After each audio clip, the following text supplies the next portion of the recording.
প্রচুর গরম পড়ছে। এই গরমে দেখছি সব প্রিয় আপুরা খুব সুন্দর, সুন্দর করে শরবত, লাচ্ছি বিভিন্ন ধরনের ড্রিংকসগুলো বানাচ্ছে আর আমাদের সাথে শেয়ার করছে। খুব ভালো লাগছে। তো তাই দেখে ভাবলাম যে আমিও কিছু একটা শেয়ার করি। আসসালামু আলাইকুম আমার প্রিয় আপু ভাইয়ারা সবাই কেমন আছেন? আশা করি আল্লাহর রহমতে ভালো আছেন, সুস্থ আছেন। আজকাল একটি নতুন ব্লগ ভিডিও শেয়ার করব। তো শুরুতেই যেটা বলেছিলাম, আসলে আমার প্রিয় আপু ভাইয়াদের দেখে নয়, আমি এটা কখনোই করি না। আমার পরিবেশ, পরিস্থিতি, সময়, সুযোগের উপরে আমার ভিডিওগুলো নির্ভর করে। তো আমি কারোরই কিছু দেখে নয়, আমার ঘরে দই ছিল। তো দইগুলো ওর আব্বু অসুস্থ থাকার কারণে থেকে গিয়েছিল, খায়নি। আর আমার ঘরে কিন্তু দইটা মূলত ওর আব্বুই খায়। আমি, জুবাইর আমরা কেউ খাই না। দই আমরা অতটা পছন্দ করি না। তো সেই কারণে ওর আব্বু অসুস্থ হওয়ার পরে আর খেতে দেইনি, ওভাবেই রেখে দিয়েছিলাম ফ্রিজে। তো এখন অনেকটাই সুস্থ হয়েছে আল্লাহর রহমতে। তো ভাবলাম যে এই দইগুলো আর কতদিন এভাবে রাখবো, তো দই দিয়ে কিছু একটা করা যাক। তাই তো ঘরে ২টা কলাও ছিল, ভাবলাম যে দই আর কলা দিয়ে একটু শরবত বা লাচ্ছি যেটাই হোক না কেন একটু বানিয়ে ফেলি। তাই তো ঝটপট চলে আসলাম, দুধ, দই আর কলা দিয়ে একটা সুন্দর দারুণ লাচ্ছি বলেন আর শরবতই বলেন বানিয়ে নিলাম। তো যদিও এটা ফ্রিজে রাখা ছিল, তো আমি বানিয়ে রেখে দিব। ওর আব্বুকে এখনই দিব না, একদমই ঠান্ডাটা কমে একদম নরমাল স্বাভাবিক হয়ে গেলে তখন খেতে দিব। আর বাকিগুলো আমি ফ্রিজেই রেখে দিব। জানি না জুবাইর খাবে কিনা, ওর জন্যই, কারণ ওই তো দই খায় না, তারপরও একটু ওর জন্য রেখে দিলাম। তো আমার প্রিয় আপু ভাইয়ারা, আজকে একটাই তরকারি রান্না করব আর সেটাই আপনাদের সাথে শেয়ার করব। এখানে ৪ পিস মাছ নিয়ে নিয়েছি আর মাছটা কিন্তু বিশাল বড় তেলাপিয়ার মাছ ছিল, যেটা আমি গত ভিডিওতে শেয়ার করেছিলাম। তো ভাবলাম যে সেই টাটকা মাছ দিয়েই আজকে কিছু একটা করা যাক।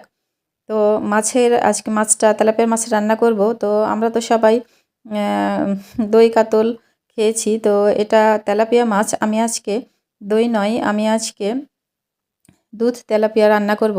আর কিভাবে আমি রান্না করি, কি মশলা দিই, পুরোটা জুড়েই আমার সাথে থাকবেন ইনশাল্লাহ।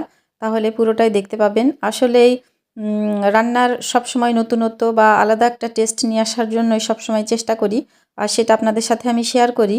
তো যদি আমার রান্নাগুলো, আমার কাজকর্মগুলো একটু আপনাদের ভালো লেগে থাকে, তাহলে অবশ্যই ফুল ওয়াচ করে ভিডিওটা দেখবেন। তাহলেই বুঝতে পারবেন যে আসলেই আমি কিভাবে রান্না করি। আর যেহেতু এটা আমার রেসিপি চ্যানেল না, আমি এটা ব্লগ আকারে সব কিছুই শেয়ার করি, তাই তো হয়তো ডিটেলসে ওভাবে আমি বলি না। কিন্তু আমার বিশ্বাস, ইনশাল্লাহ আপনারা যদি একটু মনোযোগ দিয়ে দেখেন, তাহলে অবশ্যই বুঝতে পারবেন যে আমি কিভাবে রান্নাগুলো করছি।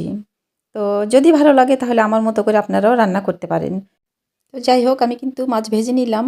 আর মাছ ভাজার সময় কিন্তু আমি লবণ, হলুদ, মরিচের গুঁড়া আর সাথে কিন্তু বাটা মশলাও দিয়েছিলাম। দিয়ে মাছ ভেজে নিয়ে ওই কড়াইয়ে ওই তেলেই এই যে এই মশলাটাও আমি হালকা করে ভেজে নামিয়ে নিব। এখানে কিন্তু পেঁয়াজ, রসুন, আদা, কিছু বাদামও আছে আর আছে টমেটো, এগুলো আমি হালকা ভেজে ব্লেন্ড করে নিব। তো আমার প্রিয় আপু ভাইয়ারা, লাইক দিয়ে ভিডিওটা দেখা শুরু করবেন আর প্লিজ ওয়াচ টাইম দিবেন আর পুরো ভিডিও জুড়ে আমার সাথে থাকবেন। দিয়ে এবার চলে আসলাম মাছটা রান্না করতে।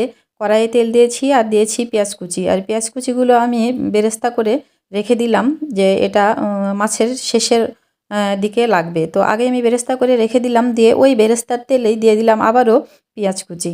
এই পেঁয়াজ কুচি দিয়ে এখন আমি মাছগুলো রান্না করে নিব।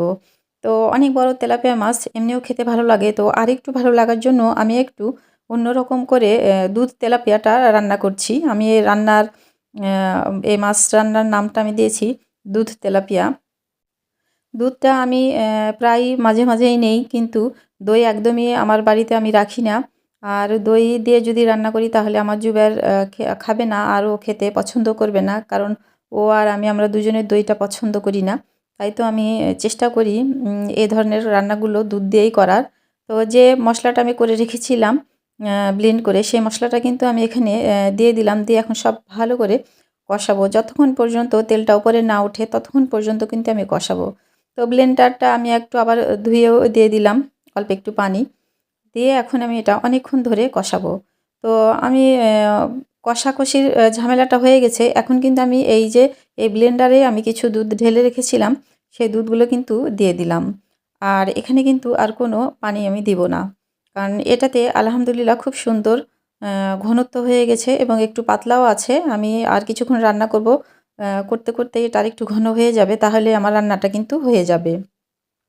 তো মশলা কষানো যেহেতু হয়ে গেছে, দুধ দিয়েও আবার একটু মশলা কষিয়ে নিলাম, নিয়ে এখন মাছগুলো দিয়ে দিলাম আর দিয়ে দিচ্ছি কাঁচামরিচ কয়েকটা ওপর দিয়ে, হালকা একটু ফ্লেভারের জন্য দিয়ে দিলাম কাঁচামরিচ। তো আলহামদুলিল্লাহ রান্নাটা কিন্তু প্রায় শেষের পথে। খুবই সুন্দর টেস্টি হয়েছিল এই দুধ তেলাপিয়া মাছটা। তো আমি কিন্তু এখন একটু গরম মশলা গুঁড়াও ছিটিয়ে দিলাম অল্প পরিমাণে। বড় মাছ যদি রান্না করা যায় আর একটু যদি গরম মশলা বা গরম মশলার গুঁড়া যদি দেওয়া যায়, তাহলে কিন্তু আলাদাই একটা সুগন্ধ থাকে বা একটা ভালো লাগা থাকে। তারপরে দিয়ে দিলাম সে ভেজে রাখা পেঁয়াজ বেরেস্তা। আমার তো রান্না একদম কমপ্লিট আলহামদুলিল্লাহ। মাছটা খেতে খুবই ভালো হয়েছিল। আর আমি সবসময় নিজের ভালোটা দেখি না, আমি সবসময় রান্না করলেই খালি ভাবি যে ওদের বাবা ছেলের কেমন লাগবে কেমন লাগবে, তো এটা নিয়ে আমার বেশি টেনশন থাকে।